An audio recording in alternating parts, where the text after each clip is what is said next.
Welcome to the deep dive. We are jumping straight into a truly thought-provoking conversation today. Really sits at the crossroads of, AI, what it means to be human, and maybe the fundamental skills we really need to carry forward. That's right. We've been digging into some insights from a fascinating discussion with Simon Sinek, looking at his perspective on, well, how these huge tech shifts are interacting with our very human nature. Yeah, and our goal in this deep dive, really to try and cut through the noise, pull out the key nuggets from this conversation, and help you see what truly matters in a world that's, well, increasingly shaped by algorithms. Mm-hmm. We're going to unpack the surprising value of struggle, this kind of premium being placed on imperfection, the absolute necessity of real human connection, and ultimately, what it really means to, thrive as a human being right now.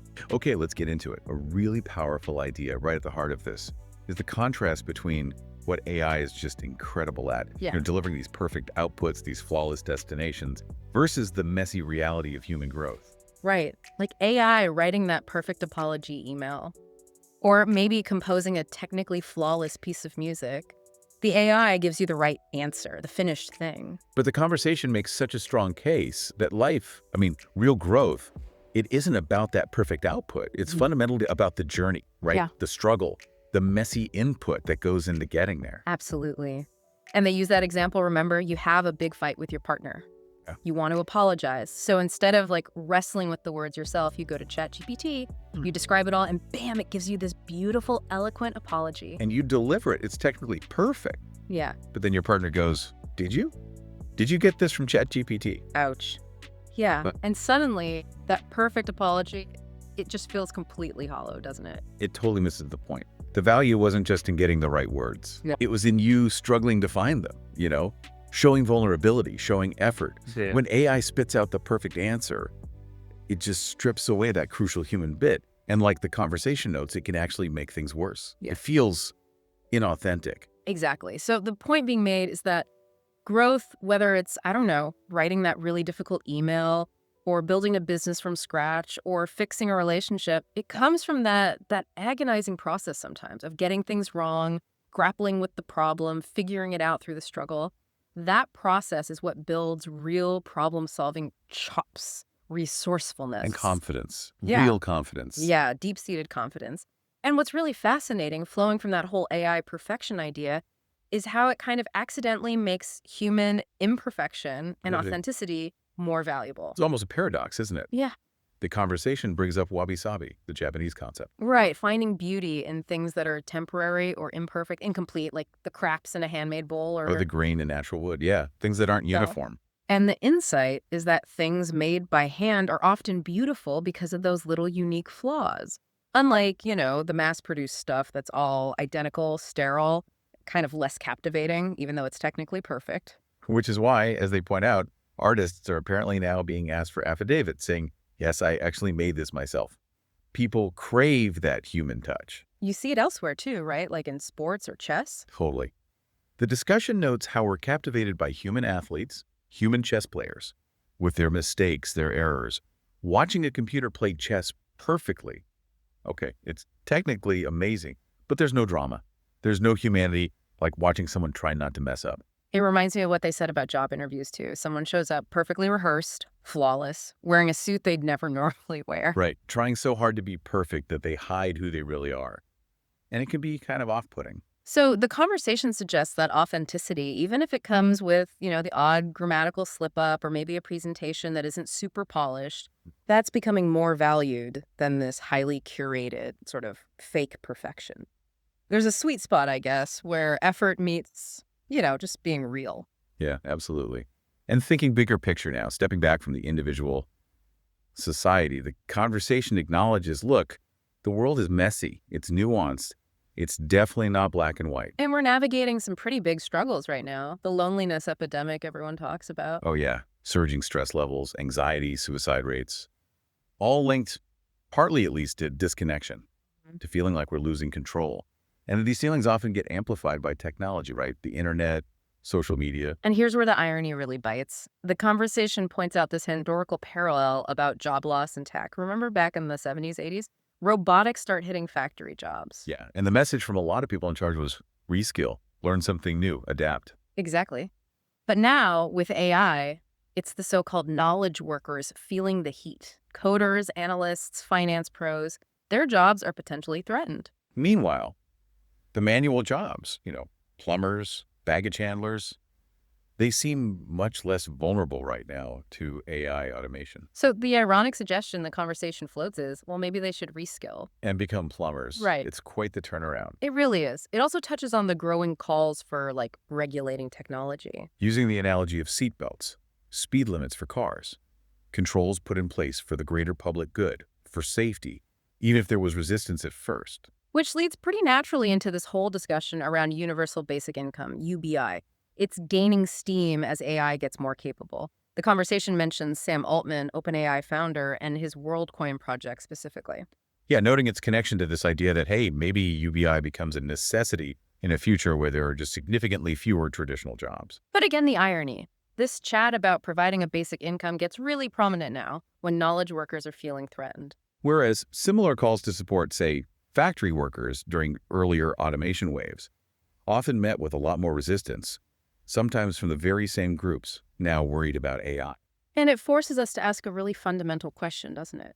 If basic survival is just provided, what happens to human purpose, to meaning, to the value we get from, chasing something, overcoming challenges? Exactly. They make a distinction between just being handed survival money and the whole process of creating wealth, which implies effort, ingenuity, contribution.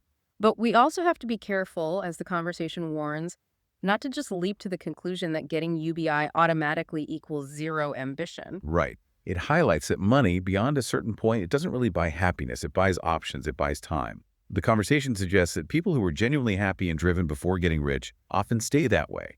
But those who thought money was the answer, they might feel a bit lost, especially if their real passion was in the journey of building something, not just the final bank balance. Okay, so if AI makes the end product easier to get, what skills actually become more valuable, more necessary going forward? The conversation argues it's our human skills, the ones that are, frankly, often suffering in our digitally soaked world. And AI is likely to impact them even further. This is where, like, personal responsibility comes in, and maybe organizational responsibility too. Definitely. We need to consciously learn and teach these human skills that seem to be fading. Things like how to really listen, how to hold space for someone who's hurting, How to navigate conflict productively, give and receive feedback well. have those difficult but necessary confrontations, take accountability when you mess up, express genuine empathy. These human skills that the conversation really stresses this, they are far more crucial for the future than, say, perfecting your spelling or becoming a wizard prompt engineer for AI. So the advice offered, especially for young people, but honestly for all of us, it focuses on two main things. First, explicitly learn human skills. Meaning, like, actively practice being a good friend, resolving arguments peacefully, taking responsibility. Exactly. The examples given are super practical. Parents taking phones away during playdates so kids actually have to interact. Yeah. Making kids genuinely apologize and understand why. Okay, and the second thing, Learn a real skill, which implies something difficult. Something involving building, designing, imagining, writing. The kind of work where you have to wrestle with complexity. because doing that hard work is what builds real confidence and makes you less fearful. That's the argument. Doing the difficult stuff builds confidence and reduces fear. If AI does everything for you, it can actually make you scared and dependent. That idea of tackling difficulty, it leads right into the importance of embracing failure, doesn't it? Totally. The conversation argues that creativity, resourcefulness, they pop up precisely when you set ambitious goals, goals that are maybe bigger than your current skills or resources. Failing at a really tough goal, say, hitting 80% of some huge target, is often way more valuable than acing an easy one, like hitting 30% of something simple. It makes me think of that powerful story they shared about the senior fireman. Oh yeah, the wildfire one. He survived not by following the standard procedure in the book. What, by relying on his deep experience, his gut feeling, dropping down, covering his head. Right. That wisdom wasn't in the training manual. It came from the journey, from doing the job, building up knowledge through tough, real-world stuff. It's about developing self-reliance then, learning to figure things out for yourself, forming your own viewpoint. Exactly. They give that example of a great manager who wouldn't just give you the easy answer. Right, they'd make you wrestle with it. Just ask, okay, what are you going to do? Or after a close call, just remarking something like, Better to get shaved by the bullet than hit by it. That kind of approach, yeah, it's challenging, but it builds incredible resilience. And in this time where AI makes creating things super cheap, this age of abundance, they call it, the conversation asks that really key question. When is enough? Enough. Which flows right into talking about gratitude, how vital it is to practice it. The source shares that really personal story about having to evacuate during a fire, Making those agonizing choices about what stuff to take, what to leave behind. and the difficult act of consciously saying thank you and goodbye to the things they couldn't save. That experience, it fostered this profound sense of detachment from material stuff and a much deeper appreciation for what they actually had in that moment. It's a powerful parallel they draw to saying goodbye to loved ones, isn't it? Learning to be grateful for the time you shared, the memories, the connection. Instead of just being consumed by anger or sadness over the loss. Yeah. So the conversation encourages these intentional gratitude practices, even if they feel a bit awkward at first, like just calling a friend out of the blue to say, hey, thanks for being my friend. Yeah, the effort behind it, the intentionality, that's what makes it meaningful. Circling back to the loneliness epidemic we touched on earlier, the conversation ties it directly to the rise in mental health struggles, depression, anxiety. And it explains how loneliness isn't just, a feeling. It can actually trigger a biological survival response. Makes people more self-protective, sometimes more selfish, even angry. Which is totally counterproductive if you're trying to build social connections, right? Exactly. So a potential path offered to fight loneliness is by actively focusing on helping other lonely people, by kind of putting yourself second, extending a hand to someone else who's struggling with disconnection. You actually create opportunities for connection and help yourself too. And admitting your own vulnerability seems key there as well. Huge. That anecdote about the guarded masseuse, afraid to share anything personal because she thought people would judge her or not like her. It illustrates how hiding yourself just blocks connection. It often takes persistence, genuine curiosity from someone else to break through that fear. Relationships, just like starting a business, they involve risk, right? You have to be willing to open up, show who you are. That's how others connect. That's how they find that moment where they recognize something authentic and can say, me too. And curiosity is highlighted as just this essential skill for connection, even when you totally disagree with someone. Yeah, being genuinely curious about their perspective, even on something divisive like politics, it validates them as a person. It can reveal surprising common ground. And this all ties into learning to, as they put it, live below our necks.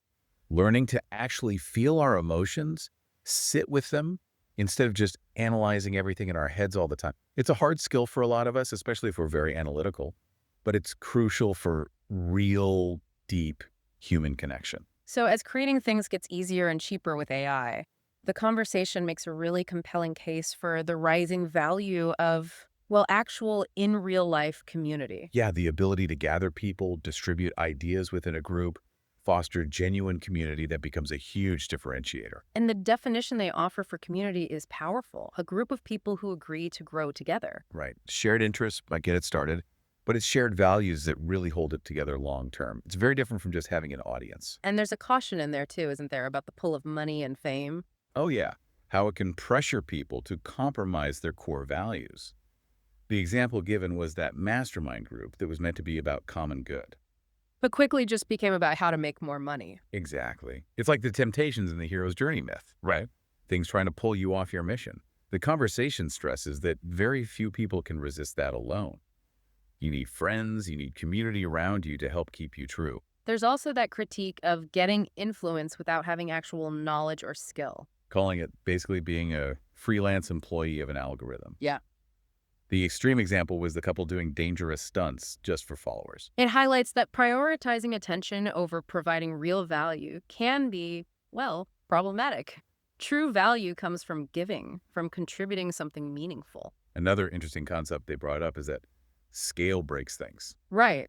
When you try to make something massive, you often have to trade away quality. The Apple versus Microsoft example. Yeah, Apple initially going for high quality controlled system, smaller market share, Microsoft prioritizing scale, allowing cloning, leading to dominance, but, variable quality. And the value we feel in handmade or artisanal stuff, it often comes from its scarcity, the human effort you can sense in it. The story shared about seeing a favorite clothing brand being mass-produced in some factory. It just killed the magic. You can't really scale special. So how does this translate into advice, like for choosing jobs? Well, especially early on, prioritize mentorship. Learning from someone whose values resonate with yours, even if it means less money or a less glamorous brand name. And when choosing key collaborators, like a book publisher, The advice is profound. Choose who you will fight with best. night with best. Yeah. Choose someone who shares your vision, who cares about the quality and integrity of the final thing, even if it means having tough conversations. Don't just take the biggest offer. The conversation notes that taking the largest bid often just results in a shitty book that didn't sell. Wow. Oh, wait. Bringing a lot of this together then. The conversation circles back really powerfully to friendship, its critical importance. It notes how we have huge industries built around leadership, around romantic relationships. But there's this striking lack of focus on friendship as a vital human need. Yet friends are presented as absolutely essential support systems Mm. for navigating all the stresses and difficulties that inevitably come up in careers, in romantic lives. Friendship is called the ultimate biohack, a powerful antidote for loneliness, depression, anxiety, stress. Like exercise or eating your greens. Exactly. Requires effort, not always easy, but fundamentally good for you. And ideally, much more enjoyable. The challenge is we tend to get lazy with You friendship. do. It needs intentional effort, Yeah. follow-up, presence. In a world of instant texts, actually making a phone call or, heaven forbid, writing a letter. That carries a higher premium now. It shows conscious, intentional investment in that human connection. Definitely. And finally, the conversation touches on mentoring, actively helping those coming up behind you, and the idea of leaving a legacy that's bigger than just yourself. Simon shares his own focus now on pouring his knowledge, his experience into his team, creating an environment where they feel safe to experiment, to fail, to learn. The goal being to build something that can pass the school bus test, something that could survive and thrive even if the founder wasn't there anymore. And that story about the Air Force Top Gun Challenge coin is such a great illustration. Oh yeah, helping them distill their core values down to just 3 words: build, teach, lead. And then seeing those words actually etched onto their military challenge coin, earned for service. It wasn't just cool, it was a legacy, right? Yeah. Born from that collaborative, often difficult struggle to find clarity and shared purpose. So what a journey this conversation takes us on from, the apparently perfect world AI might offer. To the messy, profound, and absolutely essential value of human struggle, human imperfection, human connection. It really hammers home the critical need for us to cultivate those essential human skills, how we relate, how we resolve conflict, how we show empathy, skills that are becoming arguably both more necessary and maybe more vulnerable in this tech-defined age. It really underscores prioritizing real relationships, embracing our own vulnerability, finding purpose that's more than just survival, and practicing gratitude, especially when things seem abundant. Ultimately, this whole deep dive into these insights, it just reinforces a powerful truth, doesn't it? The journey itself, the effort, the struggle, the people we share it with, that's often way more valuable, more transformative than whatever perfect destination or outcome AI might help us leapfrog to. Which leaves us with this thought, maybe for your own continued deep dive. If the real value of something, a piece of art, a skill you learn, a relationship, the story of your own life, if that value is increasingly tied to the human effort, the struggle, the authenticity baked into it, how can you ensure that your own life, your relationships, the work you choose to do, how can you ensure they carry the same irreplaceable human resonance in this age of the algorithm? Thank you for joining us for this deep dive.